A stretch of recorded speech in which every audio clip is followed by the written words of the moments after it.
സല്ലല്ലാഹു അലൈഹി വസല്ലം പറഞ്ഞു, من سلك طريقا يلتمس فيه علما سهل الله له طريقا إلى الجنة. ഇൽമു പഠിക്കാൻ വേണ്ടി വീട്ടിൽ നിന്നൊരാൾ ഇറങ്ങിയാൽ അല്ലാഹു അവർക്ക് സ്വർഗ്ഗത്തിലേക്കുള്ള വഴി എളുപ്പമാക്കുമെന്ന് മുഹമ്മദുർ റസൂലുള്ളാഹ്. സ്വർഗ്ഗത്തിലേക്കുള്ള ഒരു വഴിയിലാണ് നമ്മളൊക്കെ ഇരിക്കുന്നത്. അല്ലാഹു സ്വീകരിക്കട്ടെ. ഇൽമു പഠിക്കാൻ വേണ്ടി വന്നവരാണ്. ഇൽമു പഠിക്കാൻ വേണ്ടി നമ്മൾ ഇറങ്ങി പുറപ്പെട്ടാൽ ആ ചവിട്ടടി അല്ലാഹു സ്വർഗ്ഗത്തിലേക്കുള്ള ചവിട്ടടിയാക്കി അല്ലാഹു മാറ്റുമെന്ന് ലോകത്തിന്റെ ഗുരു ഷഫീഉനാ റസൂലുള്ളാഹി സ്വല്ലല്ലാഹു അലൈഹി വസല്ലം. അതുപോലെ മഹത്തായ സദസ്സ്, ഈ സദസ്സിന്റെ മഹത്വം നമ്മൾ പറയേണ്ട ആവശ്യമില്ല, നമുക്കൊക്കെ അറിയുന്ന വിഷയമാണ്. നമ്മളൊക്കെ മനസ്സിലാക്കിയതുപോലെ അല്ലാഹു ഒരുപാട് മഹത്വം നൽകിയ ഒരു സദസ്സാണിത്. അല്ലാഹു റബ്ബ് സുബ്ഹാനഹു വ തആല അല്ലാഹുവിന്റെ മഹാന്മാരായ സമസ്ത കേരള ജംഇയ്യത്തുൽ ഉലമയ്ക്കൊക്കെ നേതൃത്വം നൽകിയ മഹാന്മാരെ പോലെ മരിക്കാനും അവരുടെ കൂടെ നാളെ ജന്നാത്തുൻ നഈമിൽ ഒരുമിച്ച് കൂടാനും അല്ലാഹു നമ്മൾക്ക് തൗഫീഖ് നൽകുമാറാവട്ടെ. അല്ലാഹു തആല മലക്കുകളോട് നമ്മൾക്കൊക്കെ അറിയുന്ന വിഷയമാണ്, ഞാൻ സാന്ദർഭികമായി ഇവിടെ ചുരുക്കി ഉണർത്തുകയാണ്. ഇൽമിന്റെ സദസ്സിലേക്ക്, അതുപോലെ ദിക്റിന്റെ സ്വലാത്തിന്റെ സദസ്സിലേക്ക് നമ്മൾ കടന്നു വന്നാൽ അല്ലാഹു നമ്മൾക്ക് നൽകാൻ പോകുന്ന ഓഫറുകൾ, യുസബ്ബിഹൂനക, അല്ലാഹുവേ നിനക്ക് വേണ്ടി അവർ തസ്ബീഹ് ചൊല്ലുന്നുണ്ട്, നിനക്ക് വേണ്ടി തഹ്മീദ് ചൊല്ലുന്നുണ്ട്, നിനക്ക് വേണ്ടി തക്ബീർ ചൊല്ലുന്നുണ്ട് എന്ന് അല്ലാഹു മലക്കുകളോട് പറയും. നാളെ പോയി പാലിപ്പനം എന്ന ഈ സദസ്സിൽ ഒരുമിച്ച് കൂടിയ ആളുകളെ കുറിച്ച് ഒരു 3 പ്രാവശ്യം ഉറക്കെ സുബ്ഹാനല്ലാഹി വൽഹംദുലില്ലാഹി വലാ ഇലാഹ ഇല്ലല്ലാഹു വല്ലാഹു അക്ബർ, സുബ്ഹാനല്ലാഹി വൽഹംദുലില്ലാഹി വലാ ഇലാഹ ഇല്ലല്ലാഹു വല്ലാഹു അക്ബർ. ഞാൻ ഒറ്റക്ക്, നിങ്ങൾ ഉറക്കെ, നിങ്ങൾ എന്താണ് ഉറക്കെ പറയും സുബ്ഹാനല്ലാഹി. നിങ്ങൾ വളരെ തണുത്തുപോയി, എനിക്ക് മനസ്സിലായി, മഞ്ഞിന്റെ പ്രശ്നമാണത്. KL14 Q5026 എന്ന നമ്പർ മാറ്റി വെക്കണം. നിങ്ങൾ ഉറക്ക കട്ടൻ കാപ്പിയാണോ? ഒന്നും കൂടി ഉറക്കെ ചെല്ലുന്നു സമാധാനത്തിന്. സുബ്ഹാനല്ലാഹി വൽഹംദുലില്ലാഹി വലാ ഇലാഹ ഇല്ലല്ലാഹു വല്ലാഹു അക്ബർ. ഇത് ചെല്ലിയാലുള്ള മഹത്വം നമ്മൾ മനസ്സിലാക്കിയിട്ടുണ്ടോ? സുബ്ഹാനല്ലാഹ് എന്ന് പറയുമ്പോ അല്ലാഹു റബ്ബ് സുബ്ഹാനഹു വ തആല സ്വർഗ്ഗീയ ലോകത്തെ ഒരു മരം നമ്മൾക്ക് വേണ്ടി വളർത്തുമെന്ന് ഷഫീഉനാ റസൂലുള്ളാഹ്. ഒരു സുബ്ഹാനല്ലാഹ് പറഞ്ഞാൽ അതിന്റെ പേരിൽ ഒരു മരം അല്ലാഹു സ്വർഗ്ഗീയ ലോകത്ത് നമ്മൾക്ക് വേണ്ടി നടുമെന്ന് മുഹമ്മദ് നബി സല്ലല്ലാഹു അലൈഹി വസല്ലം പഠിപ്പിക്കുന്നു. അൽഹംദുലില്ലാഹ് എന്ന് പറയുമ്പോൾ മറ്റൊരു മരം, ലാ ഇലാഹ ഇല്ലല്ലാഹ് എന്ന് പറയുമ്പോൾ വേറെ ഒരു മരം, അല്ലാഹു അക്ബർ എന്ന് പറയുമ്പോൾ വേറൊരു മരം. അങ്ങനെ സുബ്ഹാനല്ലാഹി വൽഹംദുലില്ലാഹി വലാ ഇലാഹ ഇല്ലല്ലാഹു വല്ലാഹു അക്ബർ എന്ന് പറഞ്ഞാൽ നമ്മൾക്ക് വേണ്ടി അല്ലാഹു സ്വർഗ്ഗീയ ലോകത്ത് ഒരു പൂന്തോട്ടം പണിയുമെന്ന് ഷഫീഉനാ റസൂലുള്ളാഹി. അപ്പൊ നമ്മൾക്ക് 3 പൂന്തോട്ടം ഇവിടെ റെഡിയാണ്. ഇപ്പോ ലോകത്തിൽ 3 പൂന്തോട്ടം റെഡി ആയിരിക്കുകയാണ്. ഏതാണ് ആ പൂന്തോട്ടം എന്ന് അറിയുമോ? അല്ലാഹുവിന്റെ ഹബീബ് പറഞ്ഞു, ഇന്ന ഫിൽ ജന്നത്തി ഷജറ, സ്വർഗ്ഗത്തിലൊരു മരമുണ്ട്, യസീറു റാകിബു ഫീ ളിൽഹാ മിഅത ആമിൻ, അതിന്റെ തണലിൽ 100 വർഷക്കാലം യാത്ര ചെയ്താലും അതിന്റെ തണല് മറികടക്കാൻ പറ്റൂല. ഒരു മരത്തിന്റെ തണലാണിത്. സ്വർഗീയ ലോകത്തിലെ ഒരു മരത്തിന്റെ വലിപ്പമാണിത്. വലിയൊരു വാഹനമെടുത്ത് 120ലോ 140ലോ അമിതമായ വേഗതയിൽ ആ മരത്തിന്റെ ചുവട്ടിലൂടെ വണ്ടി ഓടിച്ചു പോയാൽ 100 വർഷം യാത്ര ചെയ്താലും ആ മരത്തിന്റെ തണല് മറികടക്കാൻ പറ്റൂല. അത്രയും വലിയ മരമാണ് അല്ലാഹു നമ്മൾക്ക് വേണ്ടി ഒരു സുബ്ഹാനല്ലാഹ് പറയുന്നതിലൂടെ അല്ലാഹു നൽകുന്നത്.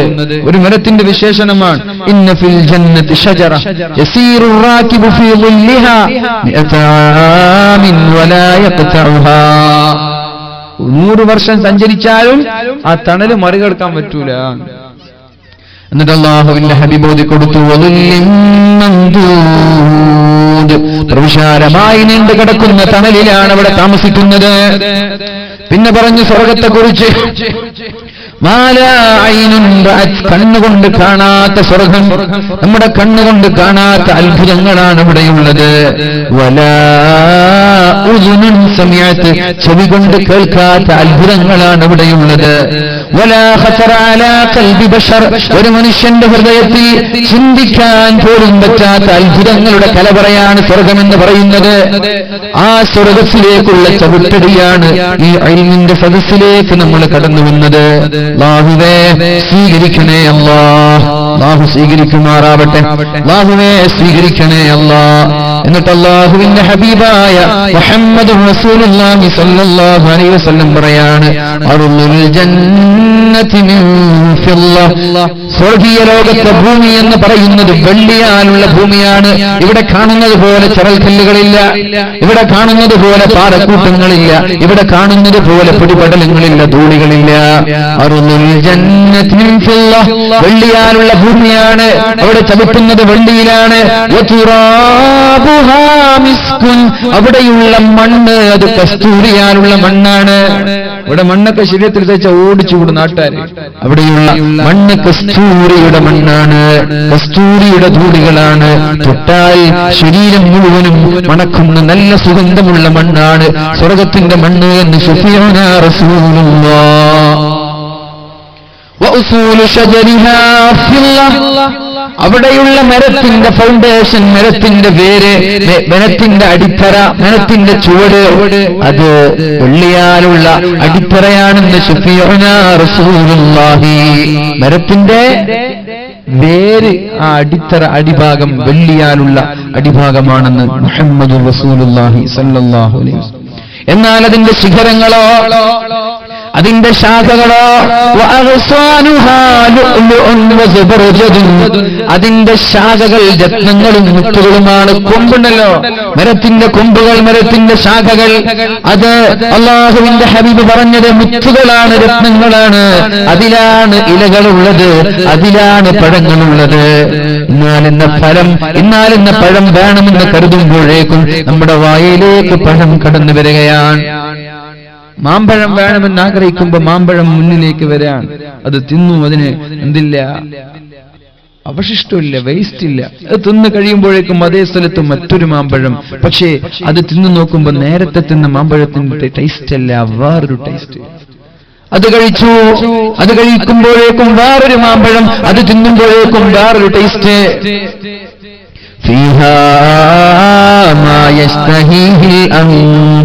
മനുഷ്യന്മാരെന്താഗ്രഹിച്ചാലും ആ സ്വർഗീയ ലോകത്ത് നൽകുമെന്ന് ശഫീഉനാ റസൂലുള്ളാഹി സ്വല്ലല്ലാഹു അലൈഹി വസല്ലം. എന്നിട്ട് അല്ലാഹുവിന്റെ ഹബീബ് പറഞ്ഞു, ഫമന്നകല ഖായിമ, അതിൽ നിന്ന് തിന്നാലും ഇരുന്ന് തിന്നാലും കിടന്നു തിന്നാലും കുഴപ്പമില്ല. ഒരാൾക്ക് ഇങ്ങനെ ചാരിക്കൊണ്ട് കിടന്നിറങ്ങി തിന്നണമെന്നുള്ള താല്പര്യമുണ്ടായാൽ അങ്ങനെ തിന്നണമെന്നതിൽ കുഴപ്പമില്ല. നിന്നുകൊണ്ട് കുടിക്കാനോ നിന്നുകൊണ്ട് തിന്നാനോ ഒരാൾ ആഗ്രഹിക്കുന്നുവെങ്കിൽ അതിലും കുഴപ്പമില്ല. എന്നാൽ ദുനിയാവിന്റെ സ്ഥിതി വേറെയാണ്. നിന്നുകൊണ്ട് വെള്ളം കുടിച്ചാൽ മാരകമായ ചികിത്സയില്ലാത്ത രോഗം നൽകി അല്ലാഹു പരീക്ഷിക്കുമെന്ന് ശഫീഉനാ റസൂലുള്ളാഹ്. നിങ്ങൾ ശ്രദ്ധിക്കാറുണ്ടോ? വെള്ളം കുടിക്കുമ്പോ, ചായ കുടിക്കുമ്പോ എന്ത് കൂളായിട്ടാ നിന്നിട്ട് കുടിക്കണത്. എന്നിട്ട് പറയാ, രോഗം ശിഫയാവുന്നില്ല ഉസ്താദെ, ദുആ ചെയ്യണം. ഹോസ്പിറ്റലിൽ പോകുന്നു, ശിഫ ലഭിക്കുന്നില്ല, മരുന്ന് കുടിക്കുന്നു, ഭക്ഷണം പോലെ മരുന്ന് കുടിക്കുകയാണ്. ചോറ് വേണ്ട, ചോറിന് പകരം ടാബ്ലറ്റ് കഴിക്കുകയാണ്. എത്ര ടാബ്ലറ്റ്, 10ഉം 15ഒക്കെ ടാബ്ലറ്റ് കഴിക്കുന്ന ആളുകളില്ലേ. നിന്നിട്ട് വെള്ളം കുടിക്കരുത്, മക്കളെ കൊണ്ട് കുടിപ്പിക്കരുത്, ഭാര്യമാരെ കൊണ്ട് കുടിപ്പിക്കരുത്, വലത് കയ്യിലല്ലാതെ ക്ലാസ് തുടരുത്. ഭക്ഷണം കഴിക്കുകയാണെങ്കിൽ വരെ ഭക്ഷണം കഴിക്കാൻ. അപ്പൊ കുറെ ആളുകൾ ഒരു ഫോർമാലിറ്റിക്ക് വേണ്ടിയിട്ട് ചെയ്യാറുണ്ട്. ഭക്ഷണമൊക്കെ കഴിക്കുമ്പോ കയ്യില് ഭക്ഷണത്തിന്റെ വേസ്റ്റ് ഒക്കെ ഉണ്ടാവൂലേ, അപ്പൊ അത് ക്ലാസ്സിൽ ചളിയാവുമല്ലോ, ക്ലാസ്സിൽ വെറ്റൊക്കെ പറ്റിപ്പിടിക്കൂലേ, കറിയൊക്കെ പറ്റിപ്പിടിക്കൂലേ, അതുകൊണ്ട് ഇടത് കയ്യിൽ കുടിക്കുക. വേണ്ട, ആ ക്ലാസ് കഴുകുന്ന ക്ലാസ്സാണ്, ആ ക്ലാസ് കഴുകും. അതുകൊണ്ട് നമ്മൾ എന്തിനാ ടെൻഷൻ അടിക്കുന്നത്? കഴുകിക്കോളും. ഇപ്പൊ നമ്മൾ ഇടത് കയ്യിൽ കുടിച്ചാലും വലത് കയ്യിൽ കുടിച്ചാലും ആ ക്ലാസ് കഴുകി വെക്കും. അതുകൊണ്ട് എന്ത് ചെയ്യണ്ട? ഇടത് കയ്യിൽ കുടിക്കണ്ട, വലത് കയ്യിൽ കുടിക്കുക. നിന്നിട്ട് കുടിക്കരുത്. രോഗം അല്ലാഹു ചികിത്സയില്ലാത്ത രോഗങ്ങൾ നൽകി അല്ലാഹു നമ്മളെ പരീക്ഷിക്കുമെന്ന് ശഫീഉനാ റസൂലുള്ളാഹി സ്വല്ലല്ലാഹു അലൈഹി വസല്ലം. പക്ഷേ സ്വർഗ്ഗത്തിൽ അങ്ങനെയല്ല. നിന്നിട്ട് കുടിക്കേണ്ടവർക്ക് നിന്നിട്ട് കുടിക്കാം, ഇരുന്ന് കുടിക്കേണ്ടവർക്ക് ഇരുന്ന് കുടിക്കാം, ഇഷ്ടം പോലെ കുടിക്കാമെന്ന് മുഹമ്മദുർ റസൂലുള്ളാഹി സ്വല്ലല്ലാഹു അലൈഹി വസല്ലം നമ്മെ പഠിപ്പിക്കുകയാണ്. അല്ലാഹുവിന്റെ ഹബീബായ മുത്തു റസൂലുള്ളാഹി സ്വല്ലല്ലാഹു അലൈഹി വസല്ലം പറയുന്നുണ്ട്, മഹാനായ അബ്ദുല്ലാഹി ഇബ്നു മസ്ഊദ് റളിയല്ലാഹു അൻഹു, മഹാനായ അബ്ദുല്ലാഹി ഇബ്നു മസ്ഊദ് റളിയല്ലാഹു അൻഹു പറയുകയാണ്, ഇന്നി ലഅലമു ആഖിറ അഹ്ലിൻ നാരി ഖുറൂജൻ മിൻഹാ, നരകത്തിൽ നിന്ന് അവസാനം പുറപ്പെടുന്ന ഒരാളെ എനിക്കറിയാം. താൻ ചെയ്ത തിന്മകളെല്ലാം, താൻ ചെയ്ത പാപങ്ങളെല്ലാം എല്ലാം അനുഭവിച്ച് നരകത്തിൽ ഇങ്ങനെ കത്തിക്കരിഞ്ഞുകൊണ്ട് അവസാനമായി സ്വർഗത്തിലേക്ക് കടന്നു വരുന്ന ഒരാളെ എനിക്കറിയാമെന്ന് മുഹമ്മദുർ റസൂലുള്ളാഹി സ്വല്ലല്ലാഹു അലൈഹി വസല്ലം സ്വർഗത്തെക്കുറിച്ച് പറയുമ്പോൾ നരകത്തിന്റെ ഭയാനകത ഒന്നും കൂടി മനസ്സിലാക്കണ്ടേ. എന്താണ് നരകമെന്ന് പറഞ്ഞാൽ? നരകത്തിന്റെ ഏറ്റവും ചെറിയ ശിക്ഷ, ഏറ്റവും ചെറിയ ശിക്ഷ നരകത്താലുള്ള തീയിന്റെ ഒരു ചെരുപ്പ് അല്ലാഹു ധരിക്കാൻ പറയുമെന്ന്. തീനാലുള്ള ചെരുപ്പ് അല്ലാഹു ധരിപ്പിക്കും.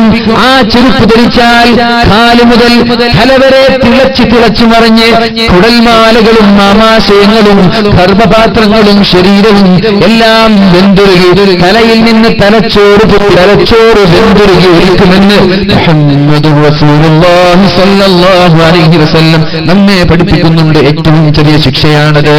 പക്ഷേ ആ ശിക്ഷ അനുഭവിക്കുന്ന കബറാളി, ആ ശിക്ഷ അനുഭവിക്കുന്ന നരകക്കാരൻ വിചാരിക്കുന്നത്, അല്ലാഹുവേ ഏറ്റവും വലിയ ശിക്ഷയാണല്ലോ നീ എനിക്ക് തന്നത് എന്നാണ്. പക്ഷേ അത് ഏറ്റവും ചെറിയ ശിക്ഷയായിരുന്നു. മനസ്സിലായോ? ഖബറിലെ ഏറ്റവും ചെറിയ ശിക്ഷയാണ് എന്ത്?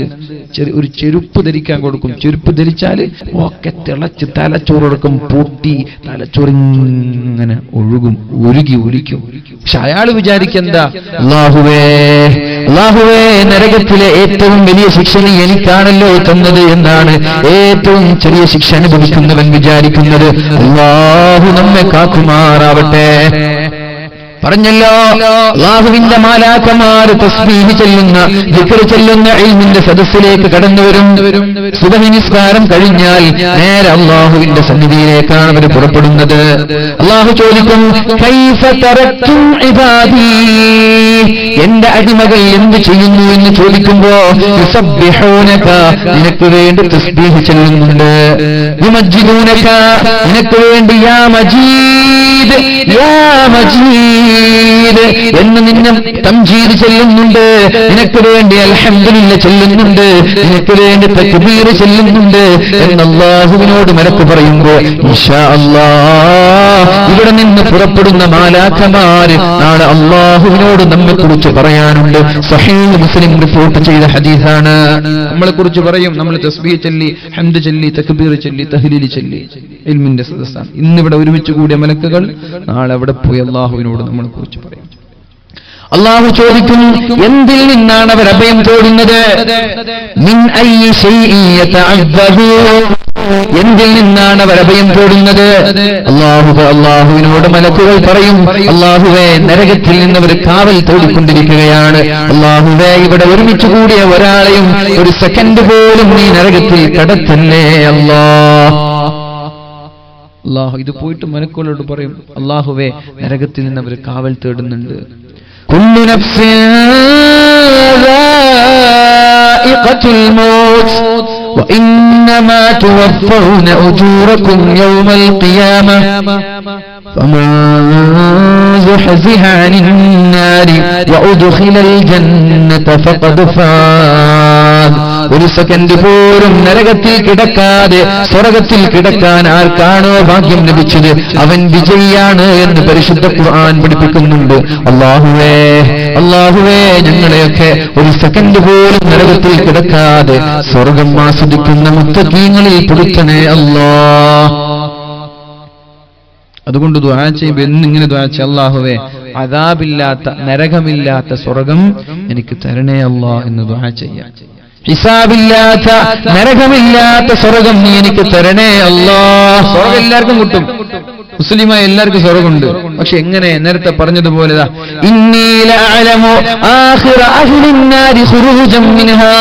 നരകക്കാരൻ അവസാനമായി നരകത്തിൽ നിന്ന് പുറപ്പെടുന്ന ഒരാളെ എനിക്കറിയാം. വർഷങ്ങളോളം നരകത്തിന്റെ ശിക്ഷയിൽ കത്തിജ്വലിക്കുന്ന തീക്കുണ്ടാരത്തിൽ കിടന്നു വെന്തിരുകി അവസാനം ദുനിയാവിൽ ചെയ്ത തിന്മകളെല്ലാം അള്ളാഹു കഴുകി കളഞ്ഞ ശേഷം അയാളെ സ്വർഗത്തിലേക്ക് കൊണ്ടുപോവുകയാണ്.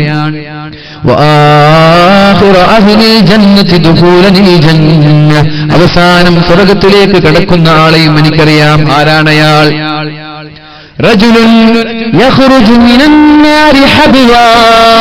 നരകത്തിൽ നിന്ന് ഇഴഞ്ഞുകൊണ്ടാണ് അയാൾ സ്വർഗത്തിലേക്ക് കടന്നു വരിക. നരകത്തിന്റെ വേദനാജനകമായ കൈപ്പേറിയ അനുഭവങ്ങളെ സഹിച്ച ശേഷം ഇഴഞ്ഞിഴഞ്ഞിഴഞ്ഞയാ കടന്നു വരും. അപ്പോഴാണ് അല്ലാഹു അയാളെ വിളിക്കുന്നത്, വേഗം പോയിട്ട് സ്വർഗത്തിൽ പ്രവേശിച്ചോ. നരകത്തിൽ നിന്ന് ഇഴഞ്ഞു വരികയാണ്. അപ്പോഴാണ് അല്ലാഹു അയാളെ വിളിക്കുന്നത്, വേഗം സ്വർഗത്തിലേക്ക് പോയിക്കോ എന്ന് പറയുമ്പോ ആ സഹോദരൻ സന്തോഷത്തോടെ ആഹ്ലാദത്തോടെ സ്വർഗത്തിലേക്ക് ഓടിപ്പോകുമ്പോൾ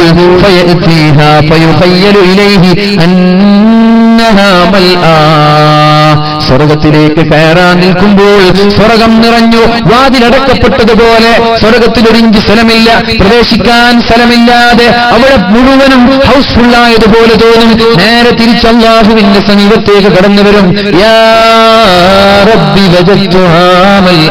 അല്ലാഹുവേ, നീ സ്വർഗത്തിലേക്ക് പോവാൻ പറഞ്ഞു. പക്ഷേ സ്വർഗം അല്ലാഹുവേ നിറഞ്ഞിരിക്കുകയാണ്, ഹൗസ്ഫുള്ളാണ്. എങ്ങനെയാണ് അവിടേക്ക് പോവുക? അല്ലാഹു പറയും, ഫദ്ഖുലിൽ ജന്ന, ഇദ്ഹബ് ഫദ്ഖുലിൽ ജന്ന, ഇപ്പോ സ്വർഗത്തിലേക്ക് പ്രവേശിച്ചോ എന്ന് പറഞ്ഞു. രണ്ടാമതും ആ സഹോദരൻ പോകുമ്പോൾ ഫയുഖയ്യലു ഇലൈഹി അന്നഹാ മൽആ, രണ്ടാമത് പോകുമ്പോഴും സ്വർഗം നിറഞ്ഞതുപോലെ അതിൽ സ്ഥലമില്ലാത്തതുപോലെ അയാൾക്ക് തോന്നുകയാണ്. വീണ്ടും അയാൾ മടങ്ങി വരുന്നു. യാ റബ്ബി വജദ്തുഹാ മൽആ, അല്ലാഹുവേ, ഞാൻ രണ്ടാമത് പോയപ്പോഴും സ്വർഗം നിറഞ്ഞിരിക്കുകയാണല്ലോ. അല്ലാഹു മൂന്നാമതും അയാൾ കടന്നു വന്നപ്പോഴാണ് അല്ലാഹു പറയുന്നത്, ഫദ്ഹബ്, വേഗം പോയിക്കോ, ഫദ്ഖുലിൽ ജന്ന, സ്വർഗത്തിൽ പ്രവേശിച്ചോ. ഫഇന്നലക മിത്ല ദുനിയാ വഅശറത അംസാലിഹാ, ദുനിയാവിന്റെ 10 ഇരട്ടി നിനക്ക് വേണ്ടി സ്വർഗത്തിൽ ഒരുമിച്ച് പോയിട്ടുണ്ട് എന്ന് അല്ലാഹു ആ സഹോദരനോട് പറയുമെന്ന് മുഹമ്മദുർ റസൂലുള്ളാഹ്. മനസ്സിലായോ?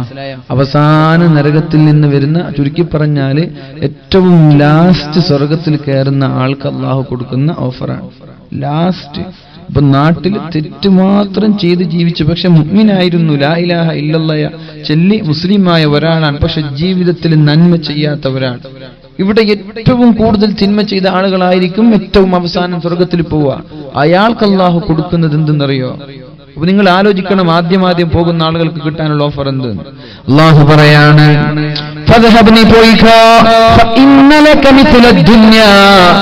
ദുനിയാവും ദുനിയാവിന്റെ 10 ഇരട്ടിയും നിനക്ക് സ്വർഗത്തിലുണ്ട്, വേഗം പോയിക്കോ എന്ന് അല്ലാഹു അവസാനമായി സ്വർഗത്തിലേക്ക് പോകുന്ന ആളുകളോട് പറയുമ്പോ അയാൾ പറയാണ്,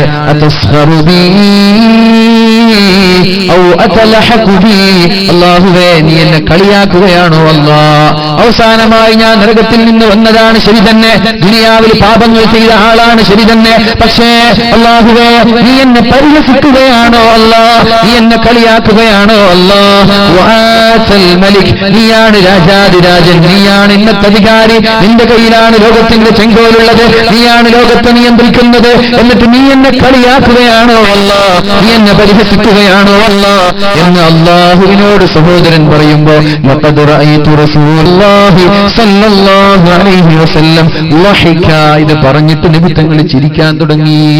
എന്നെ കളിയാക്കുകയാണോ എന്ന് പറഞ്ഞിട്ട് നബി തങ്ങൾ ചിരിക്കാൻ തുടങ്ങി എന്ന് റാവി റിപ്പോർട്ട് ചെയ്യാൻ. എന്നിട്ട് അല്ലാഹു അദ്ദേഹത്തിന് നൽകുന്നത് ദുനിയാവിന്റെ 10 ഇരട്ടി ഏറ്റവും അവസാനം സ്വർഗത്തിൽ പോകുന്ന ആളുകൾക്ക്. അപ്പൊ നിങ്ങൾ ആലോചിച്ച് നോക്കിയേ, ആദ്യം പോകുന്ന ആളുകൾക്കുള്ള ശ്രേഷ്ഠത എന്തായിരിക്കും? സ്വർഗത്തിന്റെ ഒരു പ്രത്യേകതയുണ്ട്. ഏറ്റവും ചെറിയ സുഖം അനുഭവിക്കുന്ന ആളുകൾ വിചാരിക്കുന്നത്, അല്ലാഹുവേ ഈ സ്വർഗത്തിലെ ഏറ്റവും വലിയ ഭാഗ്യവാൻ ഞാനാണെന്നാണ്. അങ്ങനെ വിചാരിക്കുക സ്വർഗക്കാർ. ഞാനാണല്ലോ പടച്ചോനെ ഈ സ്വർഗത്തിലെ ഏറ്റവും വലിയ ഭാഗ്യവാൻ. ചെറിയ സുഖമേ, സ്വർഗത്തിന്റെ ഏറ്റവും ചെറിയ സുഖമാണ് അയാൾക്ക് കൊടുത്തത്. പക്ഷേ അയാൾ പോലും ചിന്തിക്കുന്നത്, ഞാനാണ് ഈ സ്വർഗത്തിലെ ഏറ്റവും വലിയ ഭാഗ്യവാൻ, എനിക്കാണ് ഏറ്റവും വലിയ മഹത്വം ലഭിച്ചത്. നരകം നേരെ ഓപ്പോസിറ്റാണ്. ചെറിയ ശിക്ഷയുള്ളവൻ വിചാരിക്കുന്നത്, അല്ലാഹുവേ നീ എനിക്ക് തന്നല്ലോ ഇത്രയും വലിയ ശിക്ഷ എന്നാണ്. അല്ലാഹു നമ്മൾക്കെല്ലാം സ്വർഗം നൽകി അനുഗ്രഹിക്കുമാറാവട്ടെ. അല്ലാഹുവിനോട് അല്ലാഹു മലക്കുകളോട് ചോദിക്കും, ദുനിയാവിൽ നിന്ന് കടന്നു വന്ന നിങ്ങൾ എന്താണ് എന്റെ അടിമകൾ ചെയ്തുകൊണ്ടിരിക്കുന്നത്? എന്താണ് അവർ ചോദിക്കുന്നത്? അവർ പറയും, അല്ലാഹുവേ അവർ നിന്നോട് ചോദിക്കുന്നത് സ്വർഗമാണല്ലോ, അവർക്ക് വേണ്ടത് സ്വർഗമാണല്ലോ. അല്ലാഹുവേ ഇവിടെ ഒരുമിച്ച് കൂടിയ എല്ലാ ആളുകൾക്കും നീ സ്വർഗം നൽകി അനുഗ്രഹിക്കണേ അല്ലാ.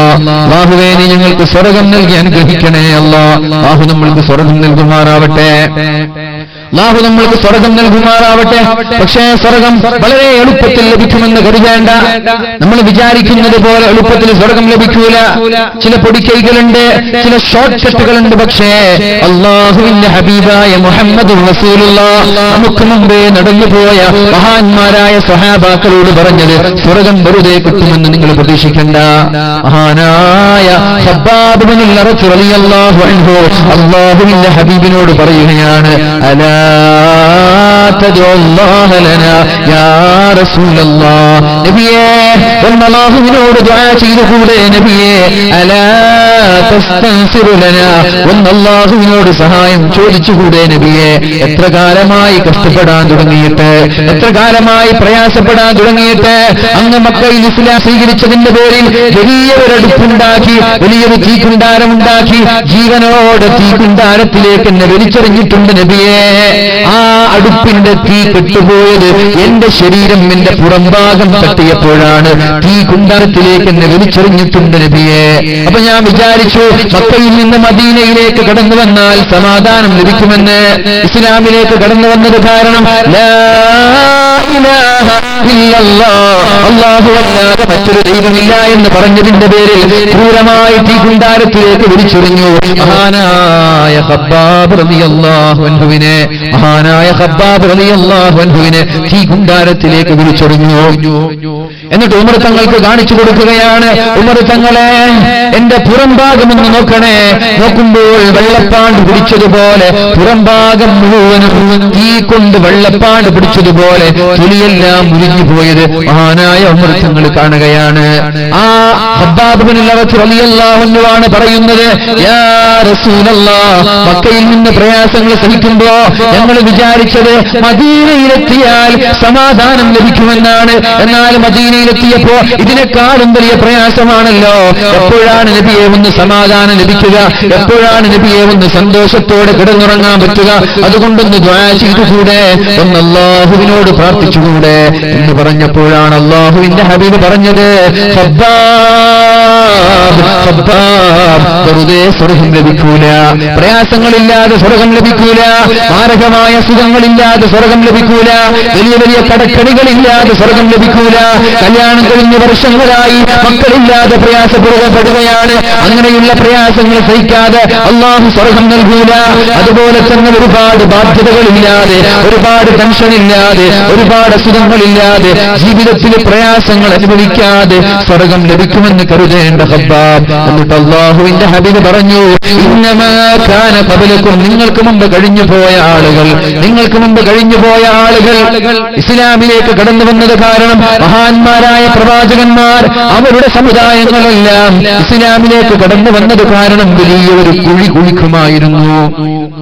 മുസ്ലിമായതിന്റെ പേരിൽ അവരെ കൊണ്ടുവന്നിട്ട് ഒരു കുഴി കുഴിക്കുക, അരഭാഗം വരെ കുഴിയിൽ കുഴിച്ചിട, അരഭാഗം നമ്മുടെ നടു വരെ ഇവിടെയൊക്കെ കുഴിയിൽ കുഴിച്ചിടാം. അരഭാഗത്തിന്റെ മുകളിൽ ഇങ്ങനെ പകുതി പുറത്ത് പകുതി അകത്ത്. എന്നിട്ട് അവരോട് ചോദിക്കും, പിന്മാറാൻ തയ്യാറുണ്ടോ? ഇസ്ലാമിൽ നിന്ന് പിന്മാറാൻ തയ്യാറുണ്ടോ? ഞാൻ പിന്മാറൂല. ലാ ഇലാഹ ഇല്ലല്ലാഹ്, അല്ലാഹുവിനെ അല്ലാതെ വേറെ ഒരു ദൈവത്തെയും ഞാൻ വിശ്വസിക്കൂല എന്ന് പറയുമ്പോ വലിയ ഒരു ഈർച്ചവാൾ കൊണ്ടുവന്നിട്ട് അവരുടെ തലയിൽ വെക്കുമായിരുന്നു. ഈർച്ചവാൾ മരം മുറിക്കുന്ന വലിയ വലിയ ഈർച്ചവാൾ, ആ ഈർച്ചവാൾ കൊണ്ടുവന്ന് അവരുടെ തലയിൽ വെച്ച് അവരോട് ചോദിക്കും, പിന്മാറാൻ തയ്യാറുണ്ടോ? ഇല്ല, ഞങ്ങൾ പിന്മാറൂല, ഞങ്ങൾക്ക് അല്ലാഹുവാണ് വലുത്, ഞങ്ങൾക്ക് അല്ലാഹുവാണ് വലുത്, ഞങ്ങളുടെ പ്രവാചകനാണ് വലുത്, ഞങ്ങൾ ഒരിക്കലും പിന്മാറൂല എന്ന് പറയുമ്പോ രണ്ട് ഭാഗത്തു നിന്ന് ഈർച്ചവാളെടുത്ത് തലയുടെ മധ്യത്തിൽ ഇങ്ങനെ മരം മുറിക്കുന്നത് പോലെ ഇങ്ങനെ ആഞ്ഞു മുറിക്കുമായിരുന്നു. തന്റെ കാലിലേക്ക് എത്തുമ്പോൾ രണ്ട് കഷ്ണമായി ഒരു ഭാഗം വലതുഭാഗത്തേക്ക്, മറ്റൊരു ഭാഗം ഇടതുഭാഗത്തേക്ക് മറിഞ്ഞു വീഴുമായിരുന്നു. എന്നിട്ട് പോലും അവർ ഇസ്ലാമിൽ നിന്ന് പിന്മാറിയിട്ടില്ല. ഇങ്ങനെയുള്ള കഷ്ടപ്പാട് സഹിക്കാതെ വെറുതെ സ്വർഗത്തിലേക്ക് പോകാൻ പറ്റുമെന്ന് കരുതിയോ ഖബ്ബാബ്? സ്വർഗം ലഭിക്കണമെങ്കിൽ പ്രയാസങ്ങൾ അനുഭവിക്കേണ്ടി വരും.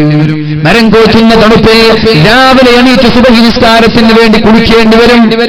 സുബഹി നിസ്കാരത്തിന് വേണ്ടി മരം കോച്ചുന്ന തണുപ്പിൽ പല്ലൊക്കെ ഇങ്ങനെ കിടുകിടാ വിറക്കുകയാണ്. ഹൗലിന്റെ വെള്ളമാണെങ്കിൽ തണുത്ത് ഐസ് പോലെ, ഐസിന്റെ കട്ട പോലെ തണുത്തുറച്ചു നിൽക്കുകയാണ്. അങ്ങനെയുള്ള സമയങ്ങളിൽ വളരെ തണുപ്പുള്ള ശക്തമായ മരം കോച്ചുന്ന തണുപ്പിൽ അല്ലാഹുവിന് വേണ്ടി ബാത്റൂമിൽ ചെന്ന് കുളിക്കേണ്ടി വരും. ഇതൊന്നും സഹിക്കാതെ അല്ലാഹു സ്വർഗം നൽകാൻ പോകുന്നില്ല. ഇതൊക്കെ സഹിച്ചാലേ സ്വർഗമുള്ളൂ. എന്താ വിചാരിച്ചത്? വെറുതെ സ്വർഗം ലഭിക്കുമെന്ന് കരുതിയോ? എന്നിട്ട് അല്ലാഹുവിന്റെ ഹബീബായ മുഹമ്മദ് റസൂലുള്ളാഹി സ്വല്ലല്ലാഹു അലൈഹി വസല്ലമ തങ്ങൾ ആ ഖബ്ബാബ് റളിയല്ലാഹു അൻഹുവിനോട് പറയുകയാണ്, ഖബ്ബാബ്, ഇതുപോലെ തന്നെ ഇസ്ലാമിൽ വിശ്വസിച്ചത് കാരണം, മുസ്ലിമായത് കാരണം ഒരാളെ കൊണ്ടുവന്നിട്ട് ഇസ്ലാമിൽ നിന്ന് പിന്മാറാൻ പറഞ്ഞപ്പോ ഞാൻ പിന്മാറൂല എന്ന് പറഞ്ഞതിന്റെ പേരിൽ നല്ല മൂർച്ചയുള്ള ഇരുമ്പിന്റെ ചീർപ്പ് കൊണ്ടുവരുമായിരുന്നു. തലവാർന്നെടുക്കുന്നത് പോലെ മൂർച്ചയുള്ള ഇരുമ്പിന്റെ ചീർപ്പ് കൊണ്ടുവരുമായിരുന്നു. എന്നിട്ടോ ഇസ്ലാമിൽ നിന്ന് പിന്മാറുമോ? ഇല്ല, ഇല്ല, ഞാൻ ഇസ്ലാമിൽ നിന്ന് പിന്മാറൂല എന്ന് പറഞ്ഞപ്പോ ആ മൂർച്ചയുള്ള ചീർപ്പിന്റെ കൊമ്പുകൾ ശരീരത്തിലേക്ക് തുളച്ചു കയറ്റി അതിന്റെ ഇറച്ചികൾ വാർന്നെടുക്കുമായിരുന്നു. തലയിൽ നിന്ന് പേന് വാർന്നെടുക്കുന്നത് പോലെ മനുഷ്യന്മാരുടെ ശരീരത്തിൽ നിന്ന് പച്ച ഇറച്ചി വാർന്നെടുക്കുമായിരുന്നു. എന്നിട്ട് അവരോട് ചോദിക്കും, പിന്മാറാൻ തയ്യാറുണ്ടോ? അവർ പറയുമില്ല, ഇല്ല, ആമന്തു ബില്ലാഹ്, അല്ലാഹുവിനെ കൊണ്ട് വിശ്വസിച്ചിരിക്കുകയാണ്, ഇനി ഒരു കാരണവശാലും പിന്മാറൂല. അപ്പോഴേക്കും കൈകളിൽ നിന്ന് ഇറച്ചിയെല്ലാം വാർന്നെടുത്തു. അവസാനം ഒരസ്ഥികൂടം പോലെ കൈയിന്റെ എല്ല് മാത്രം ബാക്കിയായി. ശരീരം മുഴുവനും ഇറച്ചി കഷ്ണങ്ങൾ വാർന്നെടുത്തു. ഒരു സ്കെൽറ്റൻ ബോഡി മാത്രം ബാക്കിയായി. എന്നിട്ട് പോലും അവർ ഇസ്ലാമിൽ നിന്ന് പിന്മാറാൻ തയ്യാറായിട്ടില്ല. ഇതുപോലെ പ്രയാസങ്ങൾ സഹിക്കാതെ ഖബ്ബാബേ സ്വർഗം പ്രതീക്ഷിക്കണ്ട എന്ന് ശഫീഉനാ റസൂലുള്ളാഹ്. അപ്പൊ പ്രയാസങ്ങളുള്ള ആളുകൾ വലിയ ഭാഗ്യവാന്മാരാണ്. നിങ്ങൾ വിചാരിക്കും, എനിക്ക് അല്ലാഹുവിനോട് ദേഷ്യമുള്ളത് കൊണ്ടാണ് അല്ലാഹു ഇങ്ങനെ പരീക്ഷിക്കുന്നത്. ജോലിയില്ലാതെ മക്കൾ ഇങ്ങനെ കഷ്ടപ്പെടുക, ഭർത്താവിന് ജോലിയില്ല, ഭക്ഷണം കഴിക്കാൻ തന്നെ പ്രയാസപ്പെടുന്ന 100 കണക്കിന് വീടുകൾ നമ്മുടെ നാട്ടിലുണ്ടെങ്കിൽ ആ കഷ്ടപ്പാടുകൾ അനുഭവിക്കുന്ന വീട്ടുകാരോട് എനിക്ക് പറയാനുള്ളത്, നിങ്ങൾക്ക് സ്വർഗത്തിലേക്കുള്ള വഴി അല്ലാഹു എളുപ്പമാക്കുകയാണ്. ക്യാൻസർ കാരണം കഷ്ടപ്പെടുകയാണെങ്കിൽ, ഷുഗർ കാരണം കഷ്ടപ്പെടുകയാണെങ്കിൽ, പ്രഷർ കാരണം കഷ്ടപ്പെടുകയാണെങ്കിൽ, ഭക്ഷണം പോലും കഴിക്കാൻ കഴിയാതെ, ദുനിയാവിന്റെ സുഖമാണല്ലോ മാധുര്യമെന്ന് പറയുന്നത്, മധുരമെന്ന് പറയുന്നത്, ആ മധുരം പോലും നുകരാൻ കഴിയാതെ ഷുഗറിന്റെ വലിയൊരു പരീക്ഷണം അനുഭവിക്കുന്ന ആളുകൾ അല്ലാഹുവിന് വേണ്ടി ക്ഷമിക്കാൻ തയ്യാറായാൽ അല്ലാഹു നിങ്ങളെ കൊണ്ടുപോകുന്നത് സ്വർഗത്തേക്കാണ്. ഇവിടെ ആരോഗ്യത്തോടെ ജീവിച്ച ആളുകൾ നാളെ മഹ്ശറയിലെത്തുമ്പോൾ പോകുമെന്ന് ശഫീഉനാ റസൂലുള്ളാഹി സ്വല്ലല്ലാഹു അലൈഹി വസല്ലം. ഇവിടെ ആരോഗ്യത്തോടെ ജീവിച്ച ആളുകൾ, നമുക്കൊരു കുറവില്ല, നല്ല കൈയും കാലും, നല്ല ജിംനാസ്റ്റിക് ബോഡി, നല്ലൊരു ജെന്റിൽമാൻ അല്ലെങ്കിൽ നല്ലൊരു ലേഡി, നമ്മളങ്ങനെ ജീവിച്ചു, ഒരു അസുഖവും നമ്മൾക്ക് ഉണ്ടായിട്ടില്ല. അങ്ങനെ നമ്മൾ മരിച്ചുപോയാൽ നാളെ അല്ലാഹുവിന്റെ മഹ്ശറയിലെത്തുമ്പോൾ അവരെ അല്ലാഹു രോഗികളായ ആളുകൾക്ക് നാളെ സ്വർഗത്തിൽ നൽകുന്ന സ്ഥാനം കാണുമ്പോ ക്യാൻസർ ആയിരുന്നു, ഇവിടെ ക്യാൻസർ ആയിരുന്നു, 10 വർഷം ക്യാൻസറായി മരിച്ചുപോയി. അവർക്ക് അല്ലാഹു നാളെ മഹ്ശറയിൽ നൽകുന്ന സമ്മാനങ്ങൾ കാണുമ്പോ, അവരെ മഹ്ശറയിൽ ബഹുമാനിക്കുന്നത് കാണുമ്പോ, അവരെ മഹ്ശറയിൽ അല്ലാഹു ആദരിക്കുന്നത് കാണുമ്പോ, ക്യാൻസർ ഇല്ലാതെ ആഫിയത്തോടെ ജീവിച്ച ആളുകൾ, ആരോഗ്യത്തോടെ ജീവിച്ച ആളുകൾ കൊതിക്കുമത്രേ. ലൗ അന്ന ജുലൂദഹും ലൗ അന്ന ജുലൂദഹും ബിമഖാരിയ മിനൻ നാർ. അല്ലാഹുവേ, എന്തിനാണ് നീ എനിക്ക് ദുനിയാവിൽ ആരോഗ്യം തന്നത്? എന്തിനാണ് റബ്ബേ നീ എനിക്ക് ആഫിയത്ത് തന്നത്? നിനക്ക് ദുനിയാവിൽ വെച്ചിട്ട് തീനാനുള്ള കത്രികകൾ കൊണ്ട് എന്റെ ശരീരം കഷ്ണിച്ചു മുറിച്ച് കഷ്ണമാക്കാമായിരുന്നില്ല റബ്ബേ. എനിക്ക് എന്തിനാണ് ആഫിയത്ത് തന്നത്? ഇത്രമാത്രം ഓഫറുകള്, ഇത്രമാത്രം സമ്മാനങ്ങള്, ഇത്രമാത്രം സ്ഥാനമാനങ്ങള് നീ സ്വർഗീയ ലോകത്ത്, പാരത്രിക ലോകത്ത് രോഗികൾക്ക് നൽകുന്നുണ്ടെങ്കിൽ എന്റെ റബ്ബേ എനിക്ക് നീ നാളെ, എനിക്ക് നീ ദുനിയാവിൽ രോഗം തരാത്തത്? ആഫിയത്തോടെ ആരോഗ്യത്തോടെ തിരിച്ചുപോയ ആളുകൾ കൊതിക്കുമെന്ന് മുഹമ്മദുർ റസൂലുള്ളാഹ്. പക്ഷെ നിങ്ങൾ കൊതിക്കല്ലേ, രോഗം വരാൻ വേണ്ടി കൊതിക്കല്ല. അള്ളാഹു നമ്മൾക്കൊക്കെ ആഫിയത്ത് തരട്ടെ. ഇതെല്ലാം വലിയൊരു പരീക്ഷണമാണ്. ഇങ്ങനൊരു രോഗം വന്നാൽ ക്ഷമിച്ചു നിൽക്കണം. ക്ഷമിച്ചില്ലെങ്കിൽ ഇവിടെ രോഗാണ്, അവിടെ ഇത് കിട്ടൂല. ക്യാൻസറുകാരൻ, ഷുഗറുകാരൻ, ഇങ്ങനെ ഓരോ അസുഖങ്ങൾ ലഭിച്ച ആളുകൾ അല്ലാഹു നൽകിയതല്ലേ, എനിക്ക് കുഴപ്പമില്ല, അങ്ങനെ ക്ഷമിക്കാൻ തയ്യാറായാലേ ഈ ഓഫർ ഉള്ളൂ. അല്ലാതെ ആളുകളോടൊക്കെ എന്താ അല്ലാഹ് എന്നെ നോക്കുന്നില്ല എന്നാ തോന്നുന്നത്, ഒരുപാട് കഷ്ടമല്ലോ, ഞാൻ എത്ര കാലായി രോഗിയായി കിടക്കുന്നു, ഇങ്ങനൊക്കെ പറയാൻ തുടങ്ങിയാൽ നോ ചാൻസ്. മഹാനായ സിദ്ദീഖുൽ അക്ബർ റളിയല്ലാഹു അൻഹുവിനെ സലാം പറയാൻ അല്ലാഹു ജിബ്രീൽ അലൈഹിസ്സലാമിനെ നബി തങ്ങളുടെ സമീപത്തേക്ക് പറഞ്ഞേക്കുകയാണ്. യാ അബൂബക്കർ, അബൂബക്കറേ, യാ അബൂബക്കർ, അബൂബക്കറേ, ജിബ്രീലു യുഖ്രിഉക സലാം, നിനക്ക് സലാം, ജിബ്രീൽ അലൈഹിസ്സലാം സലാം പറയുന്നുണ്ട്. വഅലൈക്കും സലാം. എന്നിട്ട് അല്ലാഹുവിന്റെ ഹബീബ് പറഞ്ഞു, അല്ലാഹു ചോദിക്കുകയാണ്, സിദ്ദീഖേ, നിന്റെ അസുഖം ഭേദപ്പെട്ടോ, നിന്റെ അസുഖം ശിഫയായോ എന്ന് അള്ളാഹു ചോദിക്കാൻ പറഞ്ഞിട്ടുണ്ട്. നിനക്ക് എന്ത് അസുഖമായിരുന്നു സിദ്ദീഖ് ഉണ്ടായിരുന്നത് എന്ന് അള്ളാഹു ചോദിക്കാണ് സിദ്ദീഖ് തങ്ങളോട്. നബിയേ, 8 വർഷത്തോളമായി എന്റെ അണപ്പല്ല് അസഹനീയമായ വേദനയായിരുന്നു നബിയേ, എന്റെ അണപ്പല്ലിൽ വല്ലാത്ത വേദനയുണ്ടായിരുന്നു നബിയേ, അസഹനീയമായ സഹിക്കാൻ പറ്റാത്ത വേദന എന്റെ അണപ്പല്ലിൽ ഉണ്ടായിരുന്നു നബിയേ എന്ന് പറഞ്ഞപ്പോ അല്ലാഹുവിന്റെ ഹബീബ് ചോദിച്ചോ, അല്ല സിദ്ദീഖേ, എന്നോടത് പറയാമായിരുന്നില്ലേ? എന്നോട് പറഞ്ഞൂടായിരുന്നോ? പല്ലുവേദന എന്റെ നിഴലായി തണലായി എന്റെ കൂടെ നടക്കുന്ന നിനക്ക് എന്നോടൊരു കാര്യം സൂചിപ്പിക്കാമായിരുന്നില്ലേ? ഇപ്പോഴാണ് സിദ്ദീഖ് തങ്ങൾ പറഞ്ഞത്, കൈഫ അസ്തകീ അനിൽ ഹബീബി ഇലൽ ഹബീബ്. നബിയേ, എന്റെ സ്നേഹിതനായ അല്ലാഹു എനിക്ക് തരുന്ന രോഗത്തെ ഞാൻ എങ്ങനെയാണ് മറ്റൊരു സ്നേഹിതനോട് പറഞ്ഞു കൊടുക്കുക?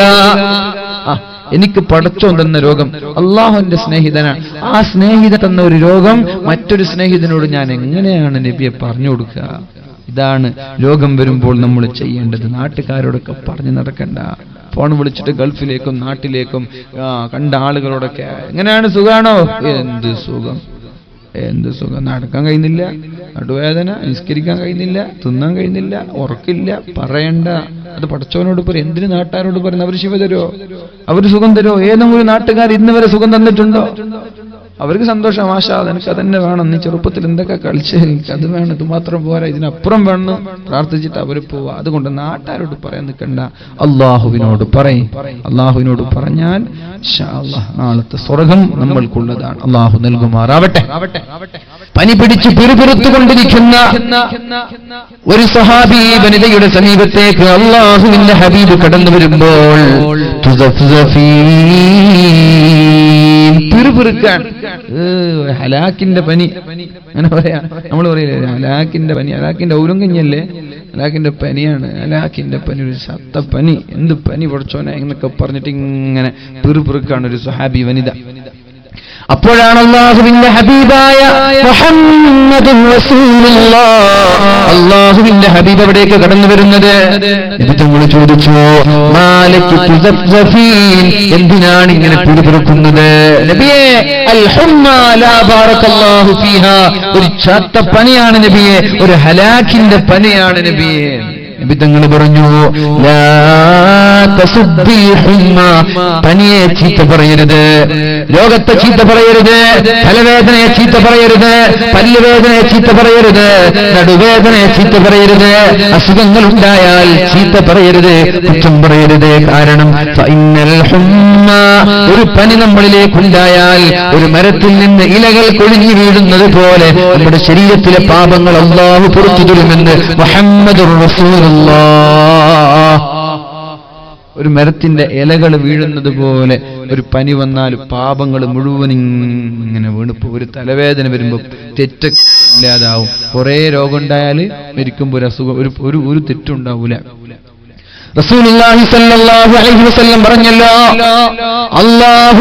അല്ലാഹുവിനൊരു അടിമയെ ഇഷ്ടപ്പെട്ടാൽ, അല്ലാഹു ഒരാളെ സ്നേഹിച്ചാൽ, അല്ലാഹു ഒരാൾക്ക് സ്വർഗ്ഗത്തിൽ ഉന്നതമായ സ്ഥാനം നൽകാൻ അല്ലാഹു തീരുമാനിച്ചാൽ, വലം യബ്ലുഗ് ബിഅമലിഹി, പക്ഷേ അയാൾ നിസ്കാരം കൊണ്ടോ നോമ്പ് കൊണ്ടോ സകാത്ത് കൊണ്ടോ സദഖ കൊണ്ടോ ഖുർആൻ കൊണ്ടോ അയാൾ അല്ലാഹു ഉദ്ദേശിച്ച സ്ഥാനത്തേക്ക് എത്തിപ്പെട്ടില്ല.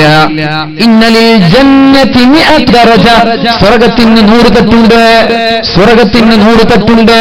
8 കവാടങ്ങളും 100 തട്ടുകളുമാണ് സ്വർഗ്ഗത്തിനുള്ളത്. ഒരു കവാടത്തിന്റെ ഇടയിൽ 500 വർഷത്തെ വഴി ദൂരമുണ്ട് എന്ന് ശഫീഉനാ റസൂലുള്ളാഹ്. 8 കവാടം, 8 വാതിൽ. ആ വാതിൽ, ഒരു വാതിലിന്റെയും മറ്റേ വാതിലിന്റെ ഇടയിൽ 500 വർഷത്തിന്റെ ദൈർഘ്യമുണ്ട്. ചില ഹദീസ് കാണാം മക്കയുടെയും ബസ്രയുടെ ഇടയിലുള്ള ദൂരമുണ്ട്. ഒത്തിരി വിശാലായിരിക്കും സ്വർഗം എന്ന് പറഞ്ഞാൽ നമ്മൾ വിചാരിച്ച ആകെ ഒരു ഫ്ലാറ്റ് പോലെ അല്ല ഈ സ്വർഗം എന്ന് പറഞ്ഞാൽ. 100 തട്ടുള്ള ബുർജ് ഖലീഫ അല്ല സ്വർഗം എന്ന് പറഞ്ഞാൽ. നമുക്ക് വേഗം 100 തട്ട് എന്ന് പറയുമ്പോൾ ഇത് ബുർജ് ഖലീഫ തന്നെ അങ്ങനെ തോന്നുക. അല്ലല്ല, ബുർജ് ഖലീഫ അല്ല. ബുർജ് ഖലീഫിന്റെ ഒരു ഡോറും 2 ഡോറും തൊട്ടടുത്താണ്. പക്ഷെ ഇത് 500 വർഷമൊക്കെ സഞ്ചരിക്കേണ്ട ദൈർഘ്യം ഈ 2 ഡോറിന്റെ ഇടയിലുണ്ടെന്നാണ്. അല്ലാഹു റബ്ബ് സുബ്ഹാനഹു വ തആല സ്വർഗ്ഗത്തിലേക്ക് കടന്നു പോകാൻ നമ്മൾക്കൊക്കെ തൗഫീഖ് നൽകുമാറാവട്ടെ. അല്ലാഹുവേ, നീ ഞങ്ങൾക്ക് സ്വർഗ്ഗം നൽകണേ അല്ലാഹ്. അപ്പോ സ്വർഗ്ഗത്തിൽ ഉന്നതമായ തട്ട് നൽകാൻ, ദറജ നൽകാൻ അല്ലാഹു തീരുമാനിച്ചു. പക്ഷേ അയാൾ അതിന് ഒരുങ്ങിയില്ല. അയാൾക്ക് ആ ഓർമ്മയൊന്നുമില്ല. അല്ലാഹു വിചാരിച്ചത് 199ാമത് തട്ടിലയാളെ കൊണ്ടുപോകണമെന്നാണ്. പക്ഷെ അയാൾ അതിനുള്ള ഒരുക്കങ്ങൾ, അയാൾ ഇങ്ങനെ ബടായും പറഞ്ഞ് നടക്ക, നാട്ടില് മടക്കി കുത്തി ഇങ്ങനെ തുമ്മാൻ ഇങ്ങനെ ബിട ഇങ്ങനെ നടക്കന്നെ. പക്ഷെ എവിടെ എത്തണ്ടേ? അല്ലാഹു ഉദ്ദേശിച്ച സ്ഥലത്തേക്ക് മൂപ്പർ എത്തണ്ടേ? എങ്ങനെ എങ്ങനെയാണ് എത്തുക? അദ്ദേഹത്തിന്റെ ജീവിതത്തിന്റെ അവസാന ഭാഗങ്ങളിൽ അല്ലാഹു അയാളെ മാരകമായ രോഗം നൽകും. സഹിക്കാൻ കഴിയാതെ വേദനാജനകമായ രോഗം നൽകി അല്ലാഹു പരീക്ഷിക്കും. ആ രോഗം വരുമ്പോൾ അവൻ ക്ഷമിക്കും. അങ്ങനെ ക്ഷമിക്കുമ്പോൾ 2, 3, 4 വർഷം രോഗം വന്ന് രോഗിയായി കിടക്കുമ്പോൾ കഴിഞ്ഞ കാലങ്ങളിൽ ചെയ്ത എല്ലാ പാപങ്ങളും അല്ലാഹു പുറത്തു കൊടുത്ത് ഈ രോഗം കാരണം അല്ലാഹു അവന്റെ ദറജ അധികരിപ്പിച്ച് ഒരു തെറ്റുപോലും ഇല്ലാത്ത അവസ്ഥയിലാണ് അല്ലാഹു അയാളെ മരിപ്പിക്കുന്നത് എന്ന് ശഫീഉനാ റസൂലുള്ളാഹ്. അല്ലേ, മഹാന്മാരൊക്കെ പെട്ടെന്ന് മരിച്ചു പോകാറില്ല. കുറച്ച് രോഗിയായിട്ടാ മരിച്ചു പോവാ. കുറച്ച് രോഗിയായിട്ട് കിടക്കും, പിന്നെ മരിച്ചു പോവാ. എന്തിനാണ്? അവർക്കൊന്നും കൂടി സ്ഥാനം, കാറ്റഗറി, കാറ്റഗറി കൊടുക്കാനാണത്. 1 മാസം രോഗിയാകും, ഒരാഴ്ച രോഗിയാകും. ആരെപ്പോ രോഗിയാതെ മരിച്ചു പോയത്? എല്ലാവരും പെട്ടെന്ന് മരിക്കൽ കുറവാണ്. മഹാനായ മാനുസ്താദിനെ പോലെയുള്ള ചെറുശ്ശേരി സൈനുദ്ദീൻ മുസ്ലിയാർ, നമ്മുടെ ആദരണീയരായ ഉസ്താദിനെ പോലെ മഹാനായ ശംസുൽ ഉലമ, കൂട്ടുമല ഉസ്താദ്, കോയക്കുട്ടി ഉസ്താദ്, എല്ലാവരും മരിക്കുന്നതിന് മുമ്പ് ആഴ്ചയോ മാസങ്ങളോ രോഗിയായി കിടന്നിട്ടുണ്ട്. അതെന്തിനാ? Z കാറ്റഗറി കൊടുക്കാനാണ്. അല്ലാഹു അവരുടെ കൂടെ സ്വർഗ്ഗത്തിൽ ഒരുമിച്ച് കൂടാൻ നമ്മൾക്ക് തൗഫീഖ് നൽകട്ടെ. അപ്പോ രോഗങ്ങളും പരീക്ഷണങ്ങളും നിങ്ങളോട് ചൊടിയുള്ളത് കൊണ്ട് തരികയല്ല, നിങ്ങളോട് വെറുപ്പുള്ളത് കൊണ്ട് തരികയല്ല. അല്ലാഹുവിനെ ഇഷ്ടക്കാരെ അല്ലാഹു പരീക്ഷിക്കുകയാണ്. ഇന്നല്ലാഹ ഇദാ അഹബ്ബ അബ്ദൻ ഇബ്തലാ. അല്ലാഹു ഒരാളെ സ്നേഹിച്ചാൽ അയാൾ അല്ലാഹു പരീക്ഷിച്ചു കൊല്ലുമെന്ന് മുഹമ്മദുർ റസൂലുള്ളാഹ്. ഇഷ്ടമുള്ള ആളെ നന്നായിട്ട് പരീക്ഷിക്കും, നല്ല സ്നേഹമുള്ള ആൾക്ക് നല്ല പരീക്ഷണം. അതുകൊണ്ടാണ് മുസ്ലിമീങ്ങൾ ഏറ്റവും പ്രയാസങ്ങൾ അനുഭവിക്കേണ്ടി വരുന്നത്. നിങ്ങൾ കണ്ടിട്ടില്ലേ? അമേരിക്കയിലോ ചൈനയിലോ ഫിലിപ്പീനിലോ അതുപോലെ മറ്റുള്ള അമുസ്ലിം രാജ്യങ്ങളിൽ ഒരു കൊടുങ്കാറ്റ് വരുമ്പോ, ഒരു ഭൂകമ്പം വരുമ്പോ, ഒരു സുനാമി വരുമ്പോ ആകെ വിരലിൽ എണ്ണാവുന്ന ആളുകളെ മരിച്ചു പോകുന്നുള്ളൂ. പക്ഷേ ഒരു മുസ്ലിം രാഷ്ട്രത്ത് ഭൂകമ്പമോ കൊടുങ്കാറ്റോ സുനാമിയോ കടന്നു വന്നാൽ മരിച്ചു പോകുന്നത് ലക്ഷക്കണക്കിന് ആളുകളാണ്. അല്ലാഹുവിന് ഇഷ്ടമുള്ള ആളുകളെ അല്ലാഹു പരീക്ഷിക്കുകയാണ്. ഇന്നല്ലാഹ ഇദാ അഹബ്ബ അബ്ദൻ ഇബ്തലാ. അല്ലാഹു ഒരാളെ സ്നേഹിച്ചാൽ അല്ലാഹു അയാൾക്ക് നിരന്തരമായ തലവേദന നൽകും, നിരന്തരമായ ഷുഗർ നൽകും, ക്യാൻസർ നൽകും, അങ്ങനെ ഒരുപാട് അസുഖങ്ങൾ നൽകും. പക്ഷെ അല്ലാഹു നമ്മൾക്കൊക്കെ അസുഖമില്ലാതെ സ്വർഗം നൽകട്ടെ. ഒരു പക്ഷെ അങ്ങനെ അസുഖമുണ്ടായി ക്ഷമിക്കാൻ കഴിഞ്ഞില്ലെങ്കിൽ അത് പ്രശ്നമാണ്. അതുകൊണ്ട് നിങ്ങൾ ഒരിക്കലും അസുഖത്തെ ചോദിച്ചു വാങ്ങല്ല. അല്ലാഹു നമ്മൾക്കൊക്കെ ആഫിയത്ത് നൽകട്ടെ, അല്ലാഹു ആഫിയത്ത് നൽകട്ടെ. ആമീൻ. ഇത്ര രോഗികൾ. നമ്മുടെ ഹമീദ് കൊളോട്ട് നല്ല ചെറുപ്പക്കാരനാണ്, നല്ല ദീനിനെ സ്നേഹിക്കുന്ന, സമസ്തയെ സ്നേഹിക്കുന്ന, SKSSF-നും SYS-നും ഒക്കെ ഓടിച്ചാടി നടന്നിരുന്ന ചെറുപ്പക്കാരൻ. അല്ലാഹുവേ ശിഫ നൽകണേ റബ്ബേ. അല്ലാഹുവേ ആ ചെറുപ്പക്കാരന് ആഫിയത്ത് നൽകണേ അല്ലാഹ്. എത്രയും പെട്ടെന്ന് ആഫിയത്തോടെ ആരോഗ്യത്തോടെ നമ്മളിലേക്ക് മടങ്ങി വരാനും കഴിഞ്ഞതിന് പകരമായി ഒന്നും കൂടി ആരോഗ്യത്തോടെ സേവനം ചെയ്യാനും ആ ചെറുപ്പക്കാരന് നീ തൗഫീഖ് നൽകണേ അല്ലാഹ്, ശിഫ നൽകണേ അല്ലാഹ്. അല്ലാഹുമ്മ അൻത ശാഫി, അല്ലാഹുമ്മ അൻത ശാഫി, അല്ലാഹുമ്മ അൻത ശാഫി. അല്ലാഹുവേ നീയല്ലാതെ ശിഫ നൽകുന്നവനില്ല റബ്ബേ. മംഗലാപുരത്തുള്ള ഒരു ഡോക്ടർക്കും ശിഫ നൽകാൻ കഴിയില്ല റബ്ബേ. നീ വിചാരിച്ചില്ലെങ്കിൽ ലോകത്തുള്ള ഒരു കുഞ്ഞുമോനും ശിഫ നൽകാൻ കഴിയില്ല റബ്ബേ. നിന്റെ ഖളാ ആണ് റബ്ബേ ഞങ്ങൾക്ക് വേണ്ടത്, നിന്റെ വിധിയാണ് റബ്ബേ ഞങ്ങൾക്ക് വേണ്ടത്. ഇദാ അറാദ ശൈഅൻ അൻ യഖൂല ലഹു കുൻ ഫയകൂൻ. അല്ലാഹുവേ ശിഫ നൽകാൻ നീ ഉദ്ദേശിച്ചാൽ, നീ ഇശ്ഫി എന്ന് പറഞ്ഞാൽ അവിടെ ശിഫ ലഭിക്കുമല്ലോ അല്ലാഹ്. അതുകൊണ്ട് ഡോക്ടർമാരിൽ ഞങ്ങൾക്ക് യാതൊരു പ്രതീക്ഷയുമില്ല റബ്ബേ. ഭൂരിഭാഗം ഡോക്ടർമാരും മനുഷ്യന്മാരുടെ ശരീരം വെച്ച് ചൂഷണം ചെയ്യുന്നവരാണെന്ന് പറയാതിരിക്കാൻ വയ്യ. മനുഷ്യന്റെ ജീവിതം വെച്ച് ചൂഷണം ചെയ്യുന്ന ഹോസ്പിറ്റലുകൾ നമ്മുടെ കേരളക്കരയിലും കേരളത്തിന്റെ ചുറ്റുഭാഗത്തുള്ള സംസ്ഥാനങ്ങളിലുമുണ്ട്. മരിച്ചുപോയ ആളുകളെ 2-3 ദിവസം വെന്റിലേറ്ററിൽ വെച്ചിട്ട് ലക്ഷങ്ങൾ വാങ്ങിക്കുന്ന മയ്യത്ത് കൊണ്ട് വിലപേശുന്ന ഡോക്ടർമാരെ, നിങ്ങൾക്കൊരു പക്ഷേ സമ്പത്ത് ലഭിച്ചേക്കാം. നിങ്ങൾ കളിക്കുന്നത് റബ്ബിനോടാണ്, മറക്കണ്ട. നിങ്ങൾ കളിക്കുന്നത് റബ്ബിനോടാണ്. ഇല്ലാത്ത രോഗം പറഞ്ഞ് വലിയ വലിയ വിലപിടിപ്പുള്ള മൂല്യമായ മരുന്നുകൾ നൽകി മനുഷ്യന്മാരുടെ ആരോഗ്യത്തെ വെല്ലുവിളിക്കുന്ന ഡോക്ടർമാരെ, അല്ലാഹുവിനെ പേടിക്കാത്ത ജോലിയാണ് നിങ്ങൾ ചെയ്യുന്നതെങ്കിൽ അതിനേക്കാൾ വലിയ അസുഖങ്ങൾ നിങ്ങൾക്ക് നൽകി പരീക്ഷിക്കാൻ അല്ലാഹുവിന് കഴിയാഞ്ഞിട്ടല്ല. മനുഷ്യന്മാരുടെ ശരീരം വെച്ച് ചൂഷണം ചെയ്യുന്ന എത്രയോ ഹോസ്പിറ്റലുകളുണ്ട്. പ്രസവിക്കാൻ പോകുന്ന ഉമ്മമാരെ, സുഖപ്രസവം ലഭിക്കേണ്ട ഉമ്മമാരെ മനഃപൂർവ്വം സിസേറിയനാക്കുന്ന ഡോക്ടർമാരുണ്ട്, ഹോസ്പിറ്റലുകളുണ്ട്. സാമ്പത്തിക ലാഭത്തിന് വേണ്ടി എന്തിനാണ് ഹറാമായ മുതലുകൾ ഒരു മനുഷ്യന്റെ ശരീരം കാരണത്തിനുകൊണ്ടുള്ള സമ്പത്ത് കൊണ്ട് എവിടേക്കാണ് ഈ മുതൽ കൊണ്ടുപോകുന്നത്? ഹറാമായ സമ്പാദ്യം കൊണ്ട് മക്കളെ തീറ്റിച്ചാൽ, കുടുംബത്തെ തീറ്റിച്ചാൽ മുസ്ലിമാണോ? സ്വർഗം കാണാൻ പറ്റൂല, നരകത്തിലേക്കാണ് പോവേണ്ടതെന്ന് മറക്കണ്ട. ഏതായാലും അല്ലാഹുവേ ഈ ഡോക്ടർമാരിലല്ല ഞങ്ങൾക്ക് വിശ്വാസം, നിന്റെ വിശ്വാസം കൊണ്ട് ചോദിക്കുകയാണല്ലോ. ശിഫ കൊടുക്കണേ അല്ലാഹ്, ശിഫ കൊടുക്കണേ അല്ലാഹ്. അല്ലാഹു ശിഫ നൽകട്ടെ.